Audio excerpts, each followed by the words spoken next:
Olá, que a graça de Deus esteja sobre a sua vida, sobre a sua casa e sobre a sua família.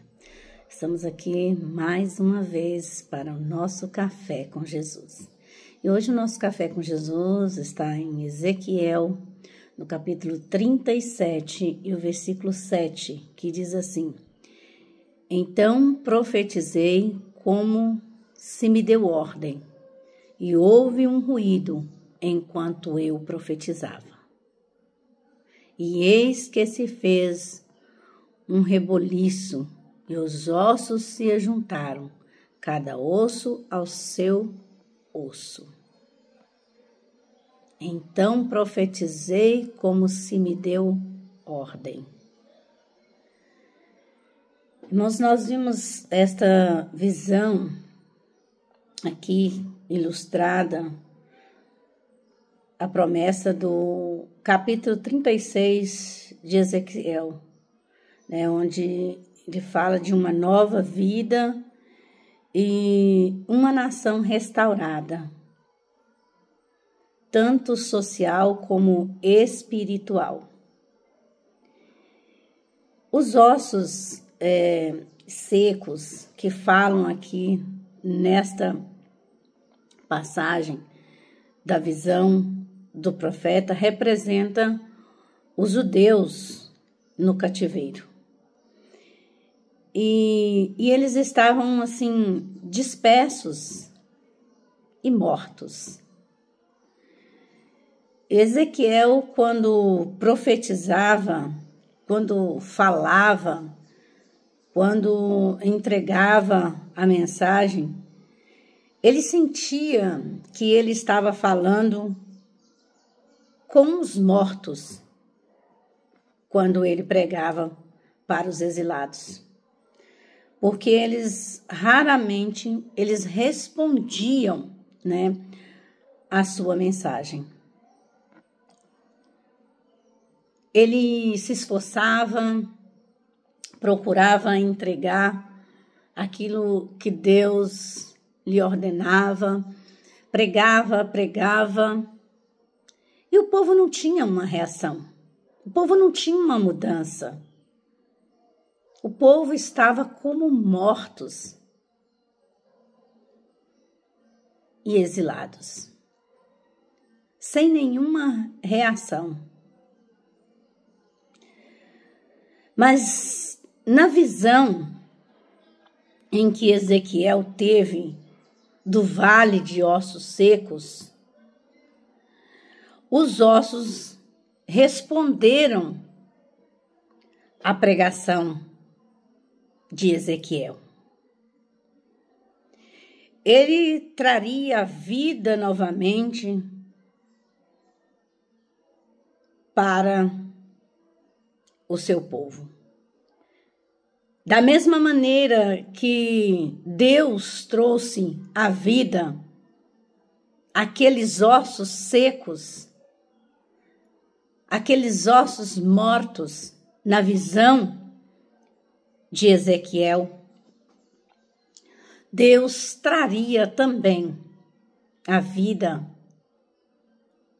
ao povo, a partir da mensagem que Ezequiel continuasse entregando para aquele povo. Ele iria trazer vida novamente para o seu povo que estava espiritualmente mortos. Nós vimos dentro também do livro de Ezequiel a visão das duas varas, que representava a reunião de toda a nação de Israel, que havia sido dividida em dois reinos, o reino do norte e o reino do sul. Após o reinado de Salomão,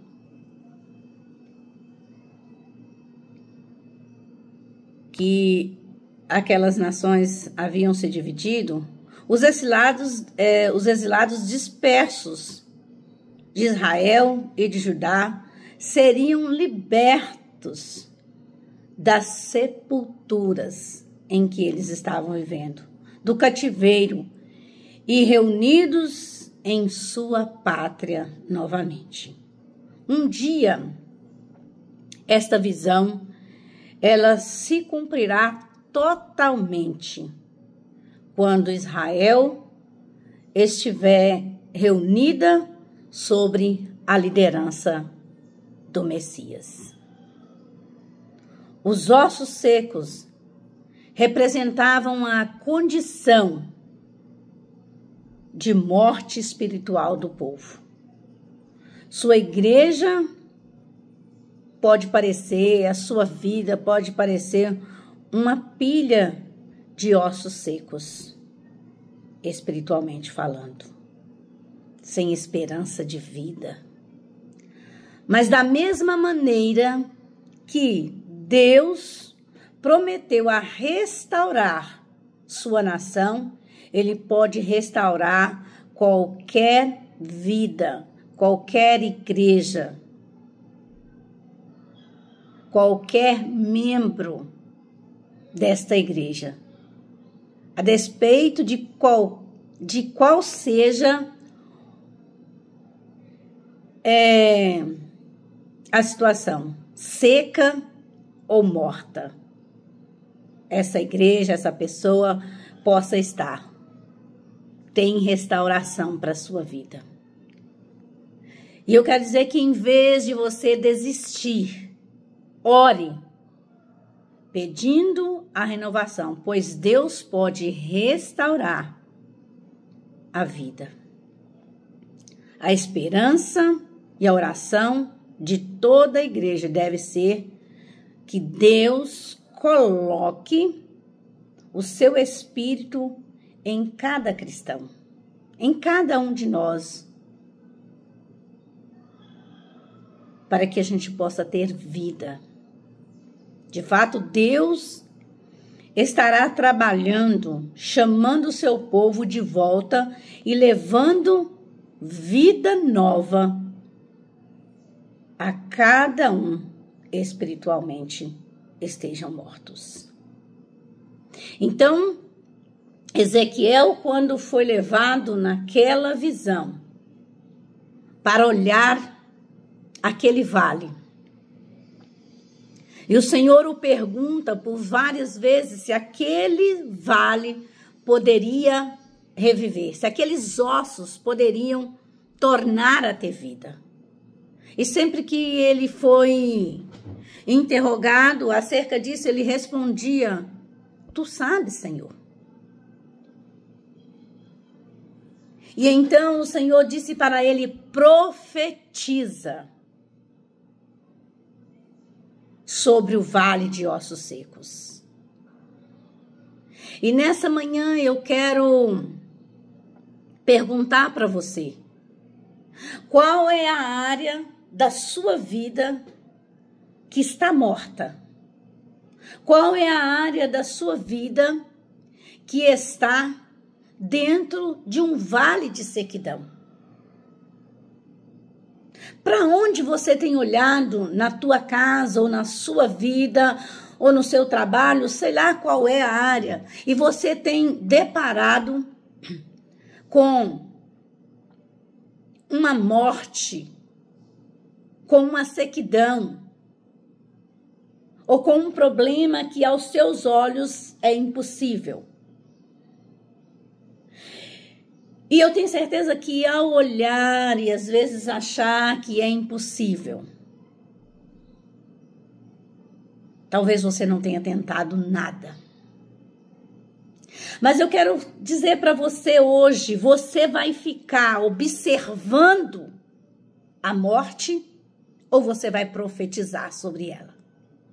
Você vai ficar observando a sequidão que está na sua saúde, a sequidão que está dentro do teu casamento, a sequidão que está na vida do teu filho, a sequidão que está na sua vida espiritual, a sequidão que tem rondado a sua vida financeira. Onde está essa sequidão? Onde está essa morte? Você vai ficar observando ou vai profetizar? Eu quero dizer para você que todas as vezes que o Senhor nos dá uma palavra, ou que nos dá a oportunidade de ouvir uma palavra, o Senhor está falando conosco. E quando Ele fala conosco, Ele nos dá uma escolha. Ele nos dá um direito de escolha. E hoje o Senhor está te dando o direito de uma escolha. Você vai fazer papel de observador ou você vai ser profeta sobre essa situação que você está vivendo? Se você ficar apenas observando, você vai ver cada dia a situação indo de mal a pior, até ela vencer você. Mas se você se posicionar nesse dia, dizendo eu não mais observarei a situação que eu estou vendo, mas eu vou profetizar sobre ela. Eu quero dizer para você que Deus tem mudança nessa situação sua. Porque o prazer de Deus é abençoar as nossas vidas. Até mesmo quando vem uma correção de Deus para nós. É o propósito de Deus de nos abençoar, de nos fazer chegar onde quer que cheguemos. Eu quero dizer para você que a palavra liberada exerce uma força tremenda no mundo espiritual. Porque quando ele manda, ele disse assim, olha, assim como dissestes eu farei, assim como o Senhor está me ordenando eu vou fazer. E ele então começa a profetizar sobre o vale de ossos secos. E de repente houve um grande ruído, um grande barulho. Porque os ossos começaram a tomar formas, cada osso foi ligando a seu osso. E de repente um grande exército estava em pé. Mas eu observo aqui que após ele profetizar, houve-se um grande ruído, um grande barulho. Não se assuste. Não se assuste quando você se posicionar a partir de hoje e dizer assim, eu não vou mais ser observador, mas eu vou profetizar sobre a minha vida. E começar a acontecer coisas que parece que ficou pior. Não, é o vento de Deus soprando e colocando as coisas no devido lugar. Porque quando ele profetiza, começa a ouvir um grande ruído. Eu profetizei, eu fiz campanha, eu fiz jejum, eu orei, eu fiz um propósito e parece que a coisa piorou. É o ruído de Deus colocando as coisas no lugar. Porque quando você abre a boca e profetiza, a palavra tem poder no mundo espiritual. Cuidado com o que sai da tua boca. Porque depois de dita a palavra, não tem como mais voltar atrás. Não existe brincadeira no mundo espiritual.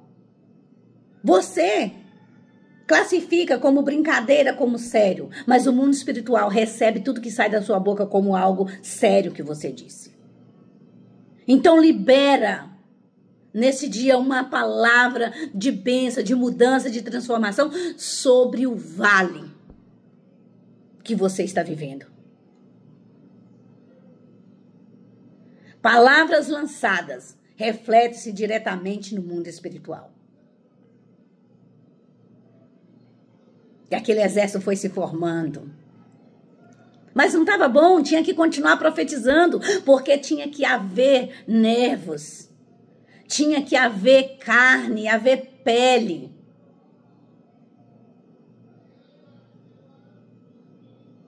Para que tivesse completa aos olhos dele. E quando tudo estava assim, ele achou que estava tudo bem e falou, não, agora o Senhor veio, né? Porque a palavra produz vida ou morte, bênção ou maldição. E a palavra que saiu da boca do profeta foi de bênção. E aí então o Senhor soprou o Espírito sobre aquele exército. Porque não basta estar de pé, não basta a aparência, não basta estar viçoso, não basta estar parecido com aquela figueira, que quando Jesus olhou, achou que tinha frutos. E ele estava com fome e foi alimentar, e quando ele chegou perto, ela só tinha aparência.